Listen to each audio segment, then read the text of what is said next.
बिस्मिल्लाहिर्रहमानिर्रहीम, अस्सलाम वालेकुम। आप देख रहे हैं प्रोग्राम हर जाविये से और मैं हूं जवाद कमाल। लाहौर में तहरीक इंसाफ के चेयरमैन इमरान खान ने सीनियर सहाफ़ियों से मुलाकात की और इस दौरान एक अहम इंकशाफ कर डाला। उन्होंने बताया कि हुकूमत उनकी हुआ करती थी लेकिन फ़ैसले किसी और के होते थे, जिम्मेदारी इमरान खान की होती थी, फ़ैसले कहीं और से आते थे।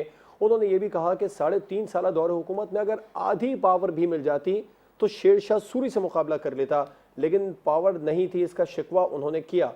इस शिकवे के बाद या एतराफ़ के बाद क्या ये कहा जा सकता है कि इमरान खान डमी वज़ीर आज़म थे? प्रोग्राम में आगे चलकर बात होगी। ज़िमनी और बल्दियाती इंतखाबात होने जा रहे हैं, इसी माह होंगे। 16 अक्टूबर को ज़िमनी इंतखाबात होंगे। तहरीक इंसाफ अब तक लॉन्ग मार्च की तारीख नहीं दे सकी है। मरकज़ी रहनुमा अली मोहम्मद खान ने इस बात का इंदिया दिया कि इस माह के आखिर तक लॉन्ग मार्च की कॉल दे देंगे। क्या ज़िमनी इंतखाबात के नताइज लॉन्ग मार्च पर असरअंदाज होंगे? और प्रोग्राम के आखिर में बात वफाकी वज़ीर ख़जाना इसहाक डार के दौरे अमरीका के हवाले से IMF और आलमी बैंक के हुकाम से वो वहाँ पर मुज़ाकिरात करेंगे और बजट खसारे, करंट अकाउंट खसारे के अहदाफ में नरमी की दरख्वास्त भी करेंगे। क्या IMF से अच्छी खबरें आएंगी? इस पर प्रोग्राम में बात होगी। अपने मेहमानों का आपसे तारुफ करवाऊँगा। हमें ज्वाइन किया है सीनियर तजियाकार शहजाद चौधरी साहब ने, सीनियर तजियाकार सज्जाद मीर साहब, सीनियर तजियाकार रज़ा रूमी साहब और सीनियर तजियाकार हैदर वहीद साहब प्रोग्राम में हमारे साथ मौजूद हैं। तमाम मेहमानों का बहुत शुक्रिया।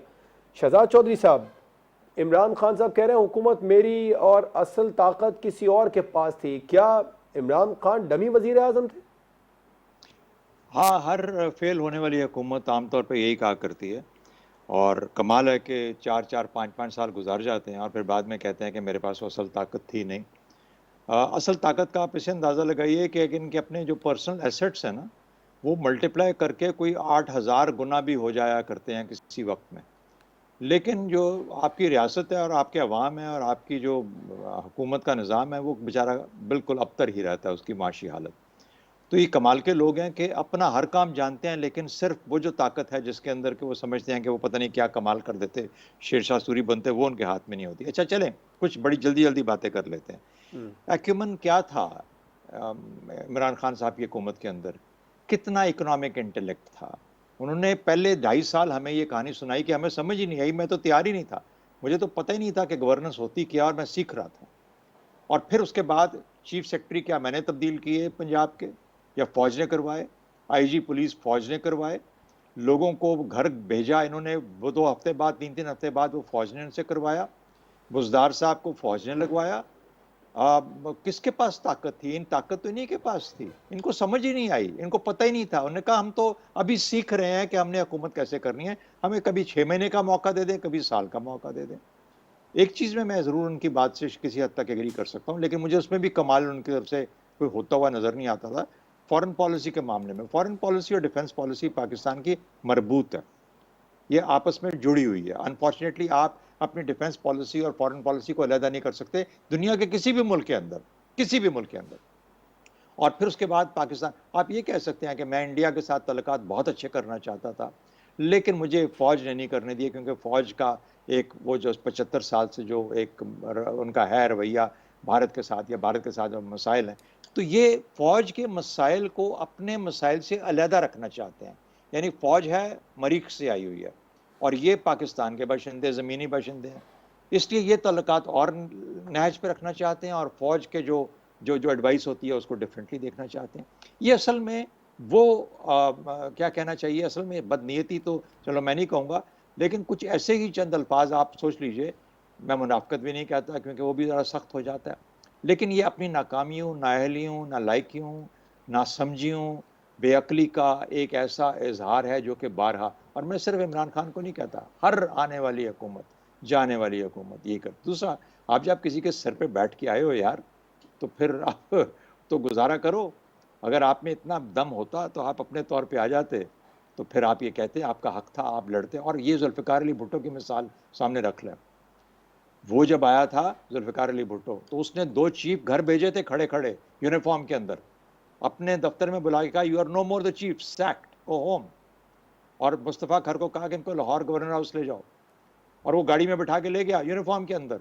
वहाँ जाके कहा, अच्छा आप बताओ क्या करना चाहता है? कोई सफ़ीर चला गया, कोई आगे चला गया। क्योंकि ये था, ये वज़ीर-ए-आज़म वो हुआ करते हैं, पॉलिटिशियन वो हुआ करते हैं, जिनकी इंटेलेक्ट और एक्यूमेन वो होती है जो कि जिसके ऊपर किसी किस्म का शुबा ना हो। तो बासूरत ये ठीक। बातें हमें सुनते रहना चाहिए, इनके पीछे और कुछ नहीं है सिवाय सियासियात के और सियासी बयानात के। राइट। सज्जाद मीर साहब, आप भी इमरान खान को डमी वजीर आजम समझते हैं इस बयान के बाद?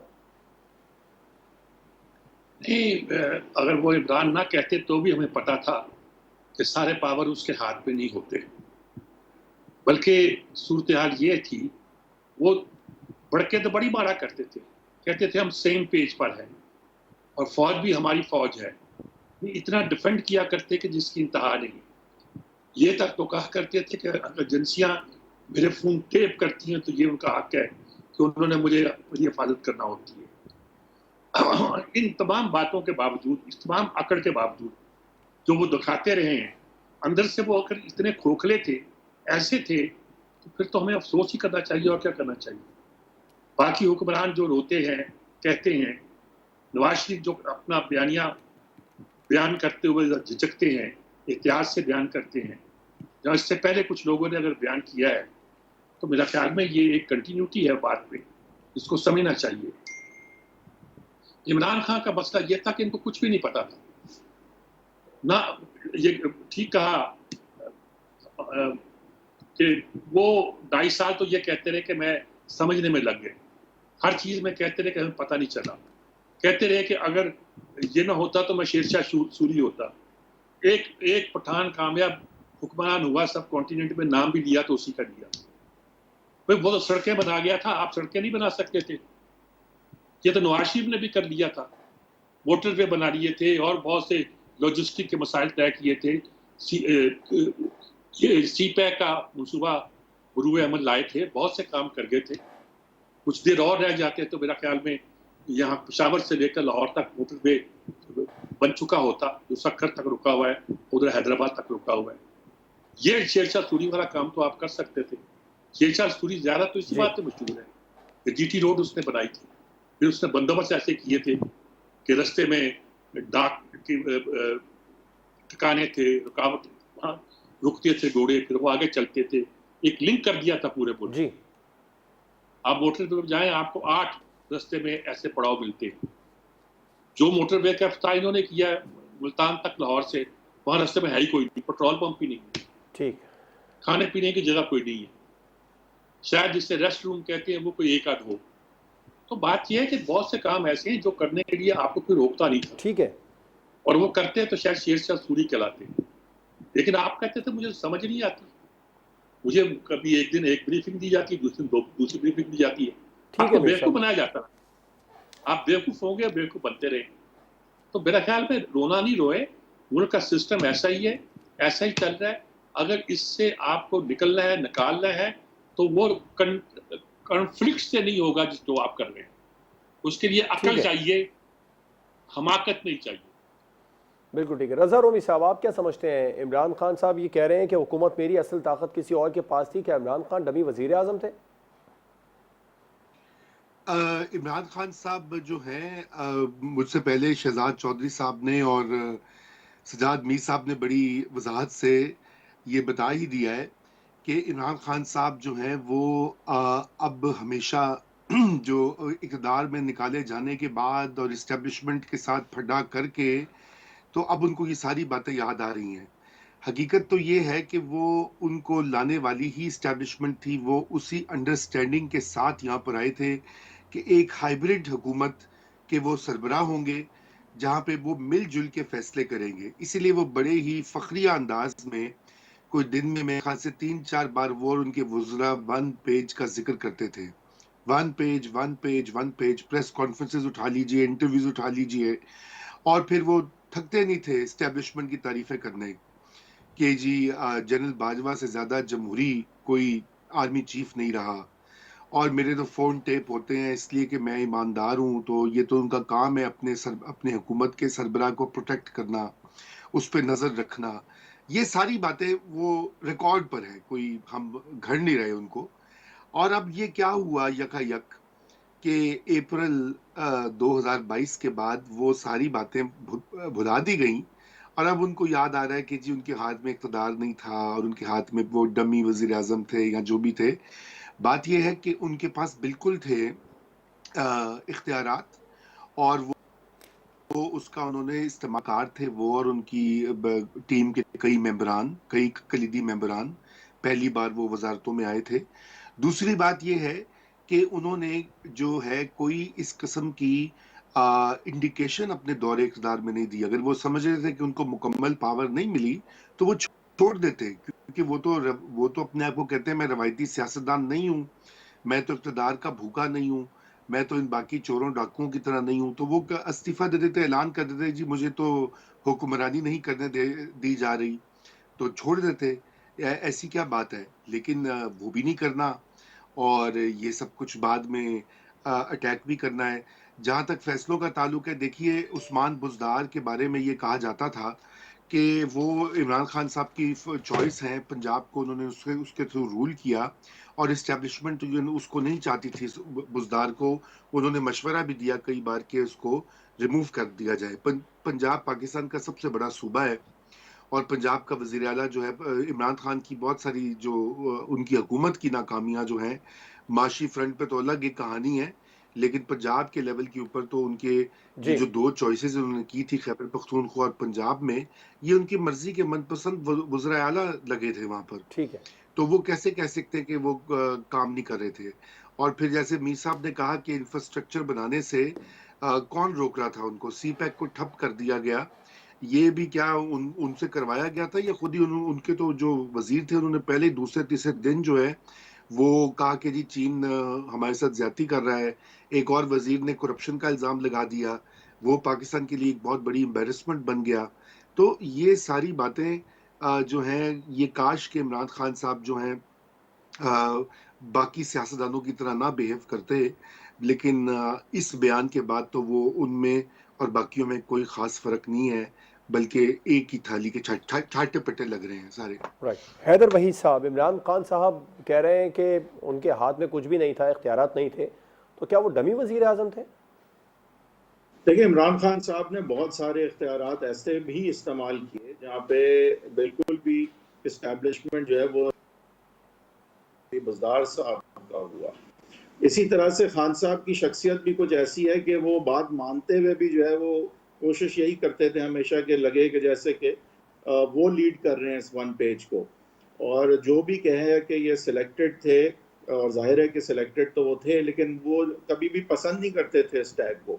आज मेरे ख्याल से खान साहब जो है उन्होंने ये देखा है टू हिज सरप्राइज कि हालांकि वन पेज चलता रहा जब तक कि वो इस चीज़ पे सेम पेज पे ना रह सके कि खान साहब को जाना चाहिए, और फिर खान साहब ने जाने से इनकार किया, फिर उनको भेजना पड़ा। जिस तरह से वो आए थे कुछ उसी तरह वो चले गए, जिस तरह से होता है। तो उसके बाद से खान साहब ने लेकिन ये रियलाइज़ किया कि जब वो कुछ अकेले हुए, कुछ तन्हा हुए, कुछ इस्टेब्लिशमेंट से जो है उनकी लड़ाई हुई, तो वो रेजिस्टेंस जो थी उसमें कुछ उन्होंने देखा कि एक्चुअली तो मसल इससे बनता है। तो अब उनको मेरे ख्याल से ये बात जो है वो अपने बेनिफिट में लेने के लिए सिर्फ कर रहे हैं, और माजी को भी जो है कुछ इस तरह का रंग दे रहे हैं कि उनकी कोताहियां भी धुल जाएं कि उनका जिम्मा नहीं था जो 3.5 साल की नाअहली थी, और साथ साथ ये भी वो दिखा सकें कि वो विक्टिम है, कि वो जो है वो अकेले लड़ रहे हैं और एक स्टेटस को चेंज करना चाह रहे हैं। क्योंकि उन्होंने देखा है कि उन्होंने जो बीज बोया था, जो 12-15 साल के बच्चे आज 25 साल के हैं, वो देख रहे हैं कि वो पौध जो है वो है उनकी असल स्ट्रेंथ, और वो स्ट्रेंथ जो है वो ये नहीं समझ पाई है कि खान साहब ने 3.5 साल तक किया है। वो देख रहे हैं कि जैसे ही वो स्टंप पे आए हैं, कैंपेन पे आए हैं, रोडों पे आए हैं, जलसों पे आए हैं, तो वो इंस्पायर कर रहे हैं इस कैटेगरी को। जी। और खान साहब इस रेजिस्टेंस के साथ, क्योंकि देखिए यंग लोगों को इंस्पायर करना होता है, और यंग लोग किसी ना किसी, इन दिस केस फ्रॉड कोई क्यों ना एक उन्हें मिशन दे दिया जाए, पता नहीं, अब मैं नहीं ये अल्फाज इस्तेमाल करना चाह रहा, लेकिन खान साहब ने ये देख लिया कि उनको फायदा हो रहा है, बेइंतहा फायदा हो रहा है उनको रेजिस्ट करके, और इस्टेब्लिशमेंट के साथ जो टकराव उन्होंने लिया है उनकी मकबूलियत अनप्रेसिडेंटेड लेवल्स पे चली गई है, जिसका कि कोई उनकी जो है वो कारकर्दगी से ताल्लुक नहीं है, परहैप्स हकाइक से भी ताल्लुक नहीं। राइट। तो मेरे ख्याल से खान साहब इसी विक्टिम्स कार्ड को, रेजिस्टेंस कार्ड को प्ले करते आएंगे। ये यूथ में खासकर उनका बहुत ज़बरदस्त पत्ता चल रहा है, और मेरे ख्याल से ये उसी चीज़ की कड़ी है। इसका हकायक से कोई ज़रूरी नहीं है कि ताल्लुक हो, लेकिन डेफिनेटली उनकी पॉलिटिकल स्ट्रैटेजी से इसका ताल्लुक है और वो स्ट्रैटेजी उनके लिए बाखूबी चल रही है, बल्कि दौड़ रही है। बिल्कुल ठीक है हैदर साहब, आपका भी पॉइंट आया। आप ब्रेक पर जाएंगे, ब्रेक के बाद माहिरीन का तज्जिया लेंगे ज़िमनी इंतखाबात के हवाले से।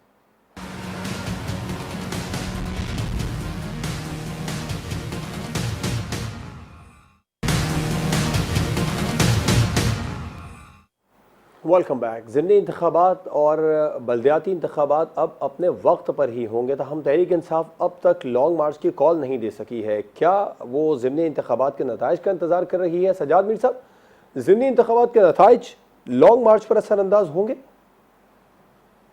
हो सकते हैं थोड़े बहुत, लेकिन लॉन्ग मार्च एक अलग एक्सरसाइज है और ज़िमनी इंतखाबात एक अलग एक्सरसाइज है। इनका इसके ज़रिए से जो आप बयानिया है उसमें फ़र्क आ सकता है, लेकिन लॉन्ग मार्च की जो असल ताकत है वो तो किसी और तरह से डिटरमिन की जाएगी। सूरत-ए-हाल ये है कि इमरान खान के पास कोई क्लियर रास्ता नहीं है। ये ज़िमनी इलेक्शन वो है कि हुकूमत नहीं चाहती, ये ज़िमनी इलेक्शन वो है कि अब पता चला कि ये अपोजिशन जो है यानी कि तहरीक इंसाफ, ये भी कोर्ट पे चले गए हैं कि बंदे जिन सीटों पर इलेक्शन है कि हम तो MNA हैं, हमें तो हमें कैसे डिसीट कर दिया गया, हमारी सीटों पर इलेक्शन बाई इलेक्शन कैसे कराए जा रहे हैं। कोर्ट ने सवाल उठाए हुए हैं, कल परसों शायद फैसला भी देना है, जाने वो फैसला क्या आता है। ये भी बहुत से राज़े खुसरवा होते हैं जो कि बयान नहीं किए जा सकते, कैसे होंगे कैसे नहीं होंगे, क्या नहीं होंगे। लेकिन जाहिर है कि ज़िमनी इलेक्शन हो या ये हो, कोई पार्टी भी उसमें उतनी संजीदा नजर नहीं आती जितनी आज से 1 महीने पहले थी, और सभी के बारे में लगता है कि वो इसको किसी और तरह से डिटरमिन कर रहे हैं, देख रहे हैं और समझ रहे हैं। लेकिन दोनों तरफ से हुकूमत तो बिल्कुल इसमें इंटरेस्टेड नहीं उस तरह लगती, और इमरान खान का मसला ये है कि वो उसके बदले कोर्ट पे चले गए और कहते हैं कि जनाब हमें तो रुकन है, हम तो सीट नहीं हुए। और इमरान खान अगर इलेक्ट हो जाए, इलेक्शन हो जाए और सारी सीटों पे इमरान खान इलेक्ट हो जाए, तो उसके नतीजे पे हलफ उन्होंने उठाना नहीं है, क्योंकि पहले ही उन्होंने हलफ उठाया हुआ है और बाइकाट किया हुआ है।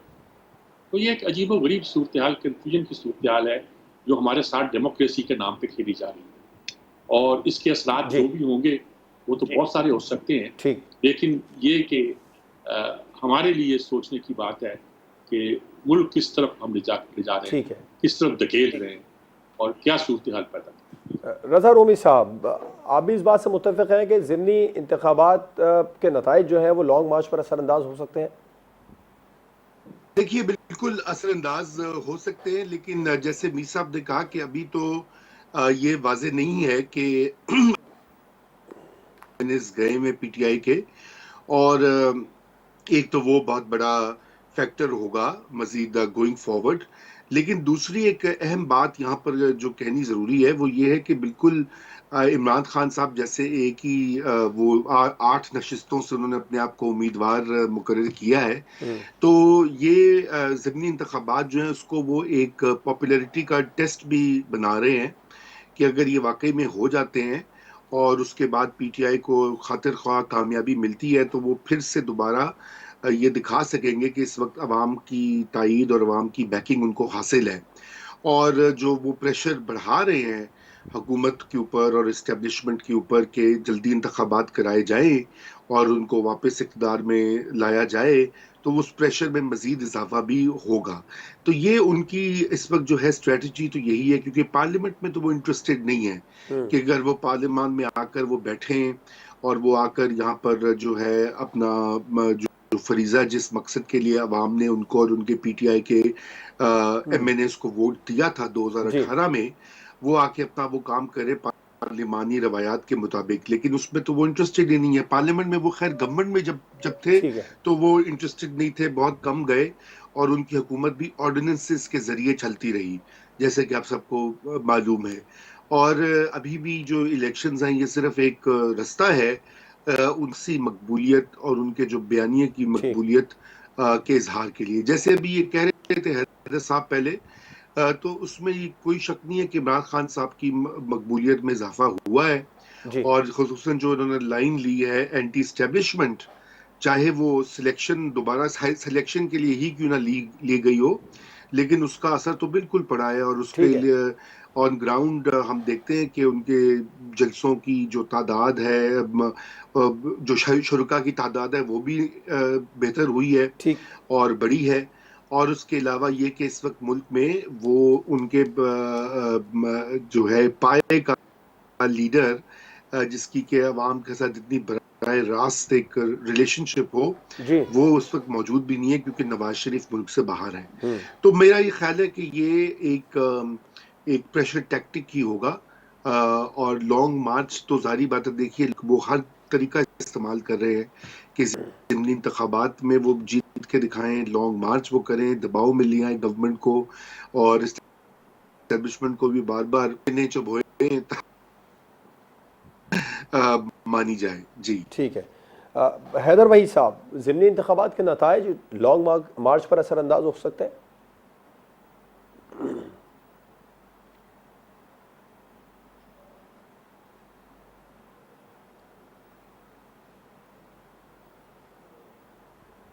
ठीक है हैदर भाई साहब, आपकी आवाज़ हम तक नहीं पहुंच पा रही है।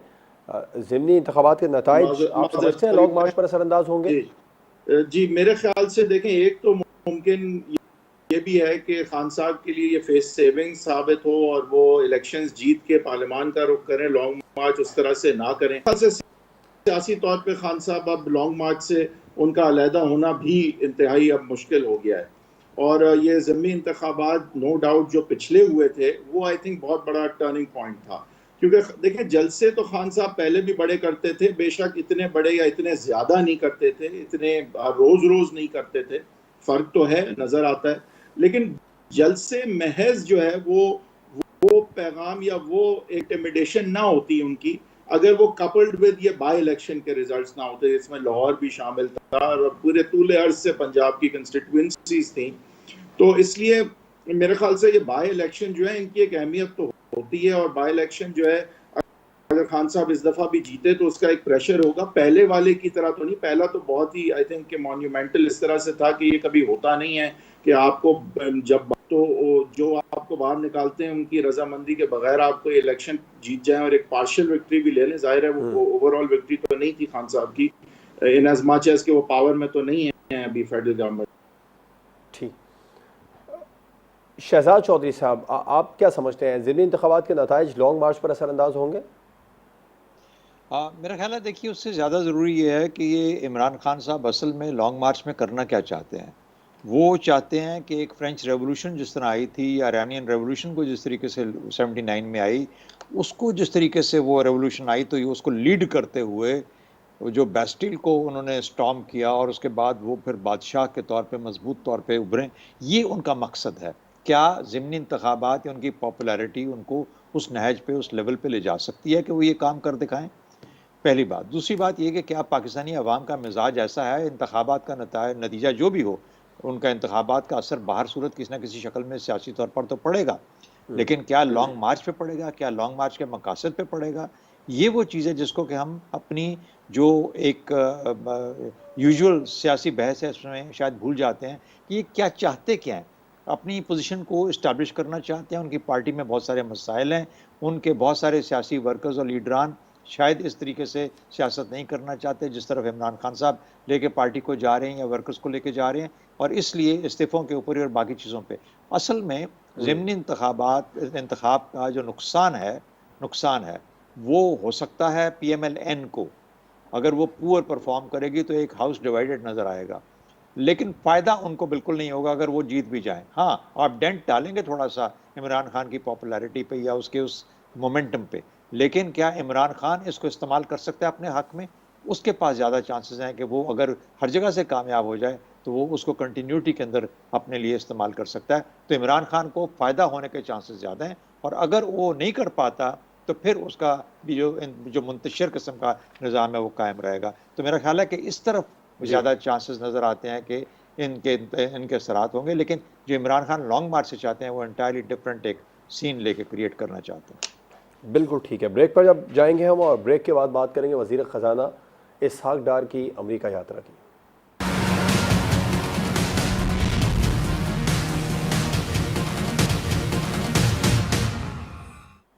Welcome back. वज़ीर ख़जाना इसहाक़ डार अमेरिका में हैं, वहाँ पर उनकी मुलाकातें होंगी IMF और वर्ल्ड बैंक के नुमाइंदगान से। मुख्तलिफ इजलास में भी शिरकत करेंगे। करंट अकाउंट खसारे, बजट खसारे में नरमी के हवाले से भी वो IMF से बात करेंगे। रज़ा रूमी साहब, IMF से रिलीफ मिलेगा? अच्छी खबरें आने की तवक्को है?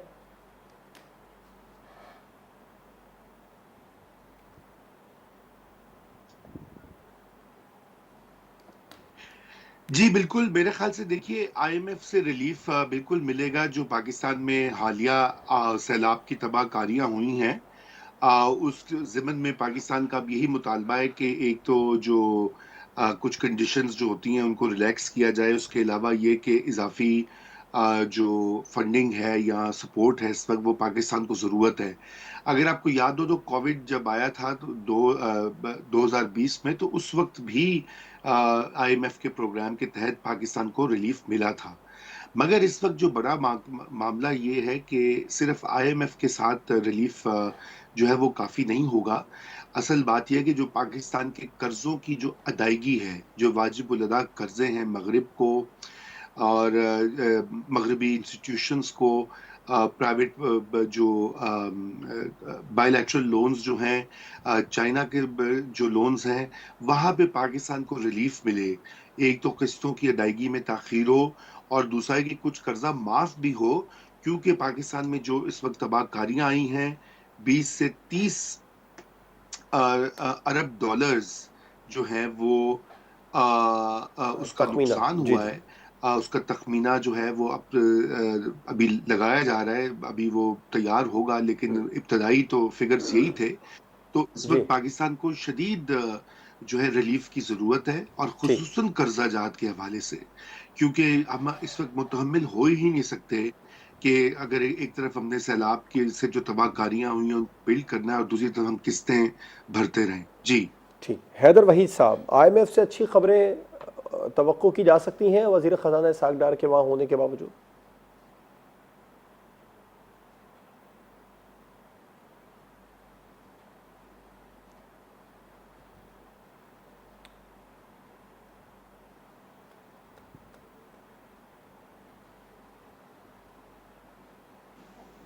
देखिए, मेरे ख्याल से IMF से बिल्कुल अच्छी खबरें जो हैं वो तवक्को हमें करनी चाहिए, और वो इसलिए करनी चाहिए क्योंकि जो हार्ड वर्क था वो तो हुकूमत कर चुकी। पहले की जो शराइत थी वो सारी मान ली, मुश्किल फ़ैसले सारे कर लिए, फैटफ के हवाले से भी जो है कंप्लायंस के तौर पे जो भी कर सकते थे किया। तो अब इन सारी चीज़ों के बावजूद अगर इस हुकूमत को कंधा नहीं दिया जाएगा तो ये तो हैरत अंगेज़ बात होगी, खासकर जिस पस मंज़र में ये हुकूमत आई है। तो मैं एक्सपेक्ट करूँगा कि इंटरनेशनल डोनर्स जो हैं वो कम से कम फ़ेयर होंगे हमारे साथ, पाकिस्तान के साथ, हुकूमत के साथ। और फ़ेयर होने का तकाज़ा ये है कि सैलाब ज़दगान और जो दीगर पाकिस्तान की कंप्लायंस रही है पिछले और मुश्किल फ़ैसले पाकिस्तान ने किए हैं, जी तो उसके एवज़ जो है वो कम से कम जो है इट वुड बी फ़ेयर कि इन जो शराइत रखी थी वो पूरी होने पे फिर हमें रिलीफ भी मिले।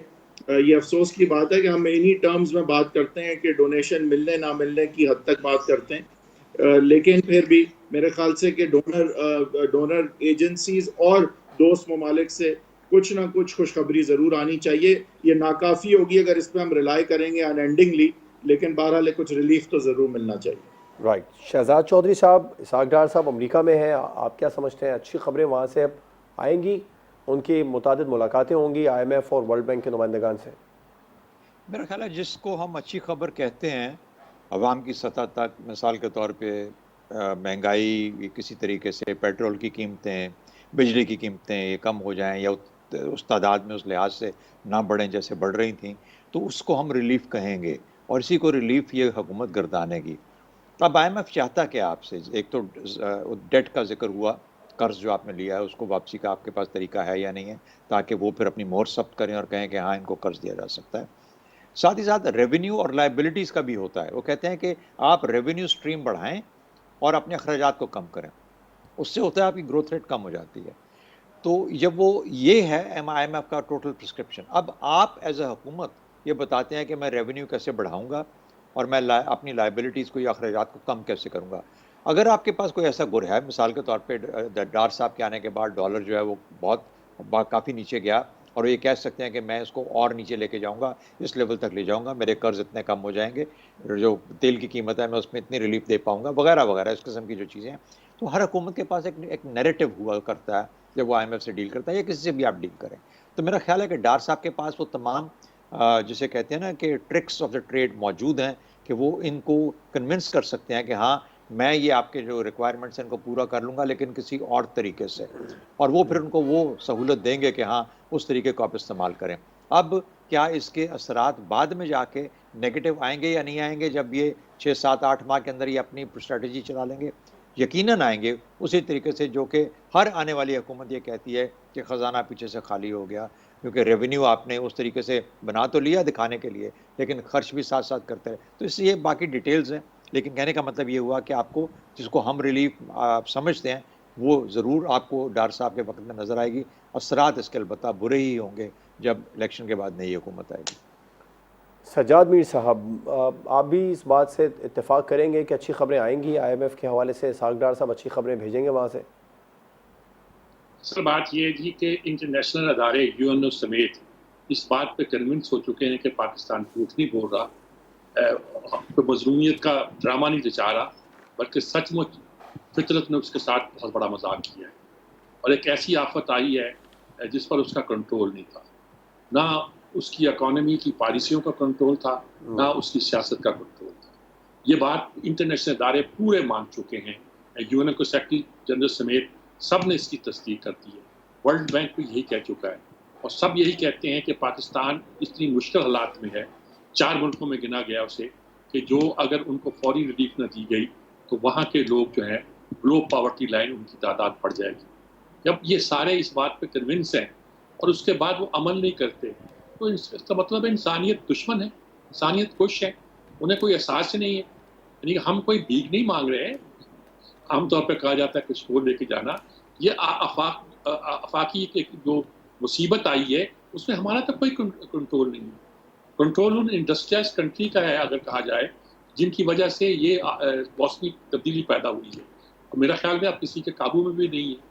पिछले 10 साल से जब शोर पड़ता था कि इस पर कुछ किया जाए, तो सबसे पहले अमेरिका जो था वो फंड देना बंद करता था और निकल जाता था, कहता नहीं मुझे कुछ नहीं। अब मेरा ख्याल में हालात ऐसे हो गए हैं कि दुनिया को मालूम हुआ है कि इतनी बड़ी तब्दीली और सबसे बड़ी दुनिया ने मौसम के साथ मजाक किया है, फितरत के साथ, उसके असरात पाकिस्तान में आए हैं और उसको मदद की ज़रूरत है। ऐसे में मदद फराहम ना करना गोया इंसानियत दुश्मनी का सबूत देना है, और मेरे ख्याल में वो अदारे ये नहीं करेंगे। इसहाक डार इस मामले में है भी हार्ड टास्क मास्टर तो नहीं मैं कहूँगा, ये कहा जाता है कि टफ डिस्कशन करने के वो आदि भी हैं और कर भी लेते हैं। जाते हुए भी कह गए हैं कि हम IMF का ये प्रोग्राम पूरा करेंगे, लेकिन उसके बाद हम IMF में नहीं जाएंगे। तो इतनी इत्मीनान के साथ बात करना लगता है कि शायद कुछ ना कुछ खबर लेकर आए। बिल्कुल ठीक है। सज्जाद मीर साहब, शहजाद चौधरी साहब, रज़ा रूमी साहब और हैदर वहीद साहब प्रोग्राम में हमारे साथ मौजूद थे। तमाम मेहमानों का बहुत शुक्रिया। प्रोग्राम आपने देखा नाज़रीन, आपसे मुलाकात होगी इंशाअल्लाह कल। इजाज़त दीजिए, अल्लाह हाफ़िज़।